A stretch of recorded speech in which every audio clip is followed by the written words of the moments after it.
Nah, dari pelamar tahap 1 pun ini ada 2 yang tidak lulus, sehingga kalau misalkan kalian dengan sisa formasi yang sudah -2, maka di sini teman-teman harus tetap mendaftar ya, supaya nanti bisa diangkat PTKK, diusulkan untuk diangkat menjadi PTKK pada waktu. Oke, semuanya, di sini kita akan berbagi informasi terbaru, yaitu kabar gembira dari Pemda, bahwasannya seluruh pelamar PTKK tahap 2 nanti akan diupayakan untuk diangkat PTKK paruh waktu ya. Artinya untuk pelamar PTKK tahap 2 nanti kodenya itu hanya R4 dan juga R5 tanpa L, teman-teman. Nah, ketika kita tidak mendapatkan kuota formasi, itu sama halnya kita tidak lulus seleksi ya, karena kalau rankingan akan mendapatkan notifikasi hasil rankingan seleksi menyatakan Anda belum mendapatkan formasi. Nah, kira-kira kalau misalkan formasinya di instansi kita sudah habis, supaya kita bisa diangkat menjadi PTKK penuh paruh waktu ya di tahap 2 seperti apa? Yuk kita simak informasinya. Namun sebelum kita lanjutkan, perlu saya ingatkan bagi kakak yang mungkin baru pertama kali menemukan Kespi Channel, silakan klik tombol subscribe-nya dan aktifkan notifikasi loncengnya, sehingga nanti jika ada update video terbaru kalian gak akan ketinggalan informasi. Informasi pertama di sini kita kutip dari cbnn.com bahwasanya seluruh honorer pelamar seleksi PTKK tahap 2 akan menjadi PTKK paruh waktu. Karena apa? Karena formasinya habis.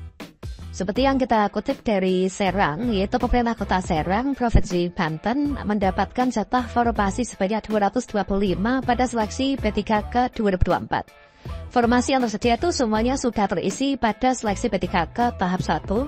Karena itu seluruh honorer pelamar PTKK 2024 tahap kedua di lingkup Pemkot Serang yang tidak akan memenuhi syarat ini hanya akan diangkat menjadi PTKK paruh waktu.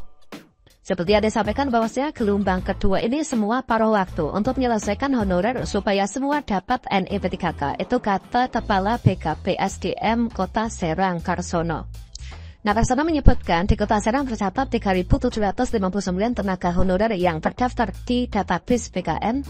Pada seleksi tahap pertama, sebanyak 2.866 honorer database BKN mendaftar untuk memperebutkan 225 formasi PTKK penuh waktu.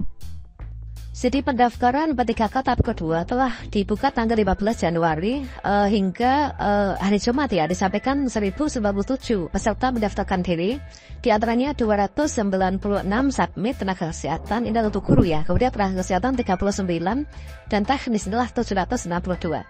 Meskipun peluang lebih kecil, semua honorer yang mendaftar nanti akan ditempatkan sebagai PTKK paruh waktu. Dan pemerintah daerah, kata dia, berupaya memberikan solusi bagi permasalahan tenaga honorer yang telah lama menjadi perhatian. Langkah ini diharapkan mampu mendukung peningkatan kualitas pelayanan publik di Pemkot Serang ya, dengan waktu pendaftaran tahap 2 yang masih tersisa hingga 15 Januari. Tenaga honorer di Kota Serang diimbau untuk segera mendaftar dan melengkapi berkas persyaratan pendaftarannya. Seperti yang beliau katakan, kami berharap seluruh tenaga honorer yang dapat memanfaatkan kesempatan ini, peluang terakhir ini untuk memastikan seluruh formasi terisi sesuai dengan kebutuhan dan juga ketentuan. Memang dalam Kepmenpan RB di sini disampaikan bahwasanya, misalkan kita ambil dari PTKK guru ya, ini samanya juga dengan pendaftaran untuk PTKK teknis dan juga kesehatan. Untuk seleksi pengadaan PTKK itu kan terdiri dari 2 tahapan seleksi. Yang pertama adalah seleksi administrasi, yang kedua seleksi kompetensi. Supaya teman-teman di sini adalah bisa diangkat menjadi PTKK paruh waktu meskipun formasinya ini sudah habis, maka teman-teman harus mendaftar dan juga mengikuti seleksi administrasi. Yang kedua, teman-teman nanti harus tetap ikut seleksi kompetensi ya dengan mengerjakan pada komputer chat BKN. Nah, di sini kalau misalkan memang untuk jumlah formasinya itu sudah habis seperti yang ada pada diktum ke-31. Jika pelamar telah mengikuti seluruh tahapan seleksi, yaitu tahapan seleksi yang pertama administrasi, yang kedua seleksi kompetensi, maka nantinya akan dipertimbangkan untuk menjadi PTKK paruh waktu.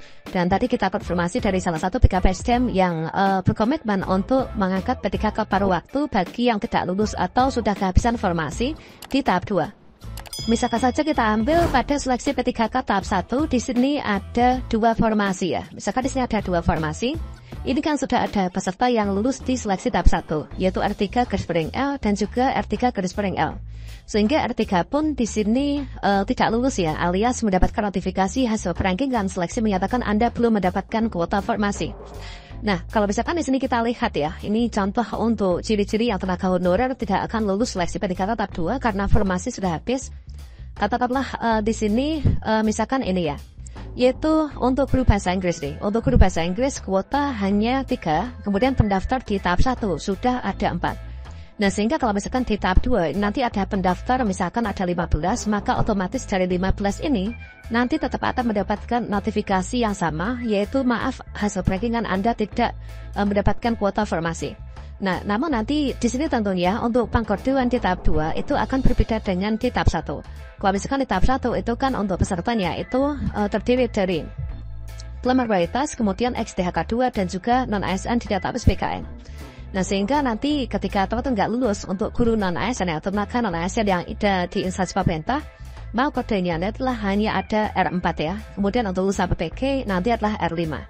Nah, karena kita formasi habis, maka nanti tidak akan ada, yaitu kode L lagi ya. Karena apa? Karena formasinya sudah terisi dari pelamar P3K tahap 1. Dan di sini meskipun teman-teman nanti sudah tahu positif 100% tidak lulus seleksi P3K tahap 2, maka dihimbau untuk tetap melakukan pendaftaran ya. Supaya nanti apa? Supaya nanti masuk ke pendataan TKN bahwa kita itu sudah mengikuti seleksi ya. Dan dari peraturannya, kalau misalkan kita sudah ikut rangkaian seleksi, baik itu seleksi administrasi maupun juga seleksi kompetensi, nanti akan diupayakan untuk diangkat P3K paruh waktu.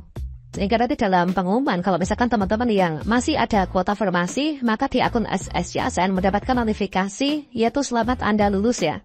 Kalau misalkan tidak lulus, kita nggak ada formasi ya. Formasi yang sudah habis terisi dari pelamar tahap 1, maka ucapannya, maaf ya, hasil rankingan seleksi menyatakan Anda belum mendapatkan kuota formasi.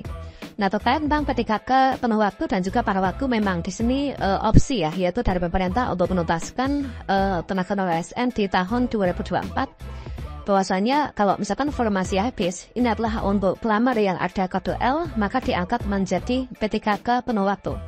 Sedangkan untuk yang kita nanti R3, R4, R5 tanpa L, nanti diangkat menjadi P3K paruh waktu.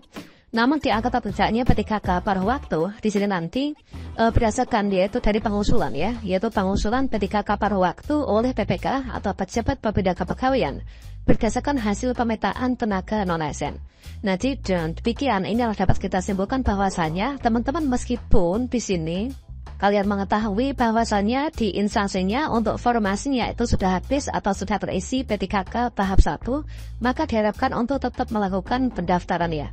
Kita ambilkan contoh saja, misalkan adalah seperti ini. Nah, misalkan di sini kita cari formasi yang sudah minus ya. Misalkan di sini untuk formasi yaitu guru akuntansi dan juga lembaga. Nah, dan juga keuangan lembaga. Untuk formasinya ini kan hanya ada 2. Kemudian pelamar P3K tahap 1 ini adalah yaitu ada 4. Nah, dari pelamar tahap 1 pun ini ada 2 yang tidak lulus. Sehingga kalau misalkan kalian dengan sisa formasi yang sudah minus 2, maka di sini teman-teman harus tetap mendaftar ya, supaya nanti bisa diangkat P3K, diusulkan untuk diangkat menjadi P3K pada waktu.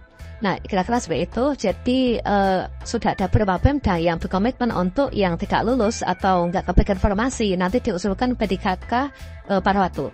Kalau misalkan kalian itu sukanya diangkat P3K penuh waktu atau pada waktu nih, silakan tinggalkan sejak di kolom komentar. Kemudian apakah kalian formasi yang masih ada atau tidak? Apakah kalian hanya memperebutkan formasi yang memang sudah kosong atau seperti apa?